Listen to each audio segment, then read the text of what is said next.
ప్రపంచాన్ని శాసిస్తున్న చైనా ఆర్థిక సామ్రాజ్య పునాదులు కదులుతున్నాయా? ప్రపంచ తయారీ రంగానికి రారాజుగా వెలుగుతున్న డ్రాగన్ కంట్రీకి ఇప్పుడు సరికొత్త ముప్పు పొంచి ఉందా? దశాబ్దాల క్రితం చేసిన ఒక చారిత్రాత్మక తప్పిదం ఇప్పుడు ఆ దేశాన్ని నీడలా వెంటాడుతుందా అంటే అవుననే సమాధానమే వినిపిస్తుంది.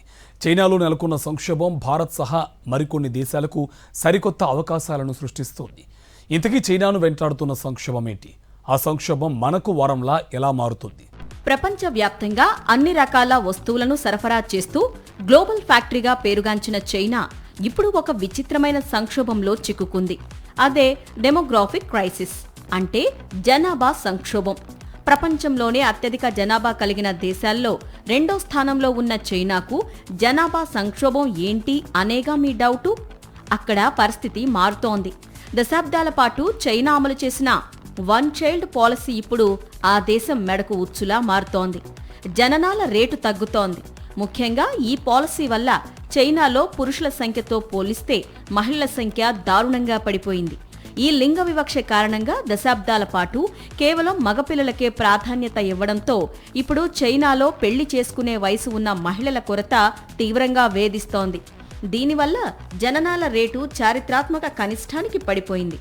ఫలితంగా చైనాలో కొత్తగా వచ్చే యువ కార్మికుల సంఖ్య తగ్గిపోయి దేశం వేగంగా వృద్ధాప్యం వైపు అడుగులు వేస్తోంది. 2010 మధ్యలో చైనాలో సంవత్సరానికి దాదాపు 1.8 కోట్ల జననాలు నమోదయ్యాయి. ఈ మధ్య కాలంలో ఆ గణాంకాలు కొన్ని మిలియన్లలోకి పడిపోయాయి. 2100 నాటికి చైనా జనాభా దాదాపు సగానికి పడిపోవచ్చు. ప్రస్తుతం చైనా అత్యల్ప సంతానోత్పత్తి రేటు గల తూర్పు ఆసియా ఆర్థిక వ్యవస్థల సరసన చేరింది.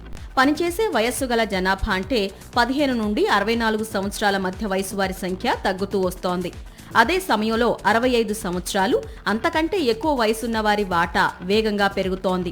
దీంతో చైనా జనన పరిమితులను సడలించి ఆపై వాటిని పూర్తిగా రద్దు చేయడానికి, పెద్ద కుటుంబాలను ప్రోత్సహించడానికి వేగంగా చర్యలు చేపట్టింది.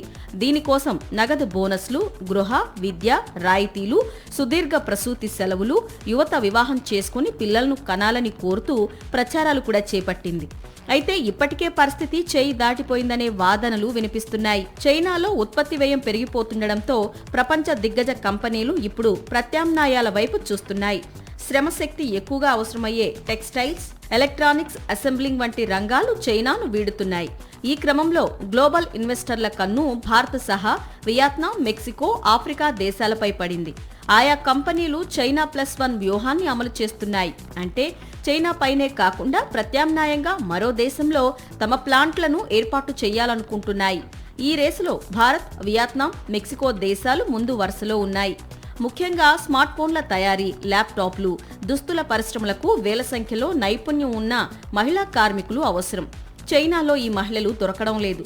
కానీ భారత్లో పరిస్థితి ఇందుకు భిన్నంగా ఉంది. దేశంలోని గ్రామీణ, పట్టణ ప్రాంతాల్లో కోట్ల మంది యువతులు ఉపాధి కోసం సిద్ధంగా ఉన్నారు. తమిళనాడు, కర్ణాటక వంటి రాష్ట్రాల్లోని ఎలక్ట్రానిక్స్ ఫ్యాక్టరీలలో ప్రస్తుతం మెజారిటీ కార్మికులు మహిళలే. చైనా వదిలేస్తున్న ఈ భారీ మార్కెట్ను భారత్ తన మహిళా శక్తితో కైవసం చేసుకుంటే మేక్ ఇన్ ఇండియాకు ఇది సరికొత్త ఊపునిస్తుంది. ఒకప్పుడు జనాభాను తగ్గించుకోవడానికి చైనా అమలు చేసిన వన్ చైల్డ్ పాలసీ ఇప్పుడు ఆ దేశ ఆర్థిక సామ్రాజ్యాన్నే కుదిపేస్తోంది. అదే సమయంలో భారతదేశం తనకున్న భారీ మానవ వనరులను, ముఖ్యంగా మహిళా శక్తిని సరైన పద్ధతిలో వాడుకుంటే చైనా సంక్షోభం మనకు సరికొత్త అవకాశాలను సృష్టించడం ఖాయం.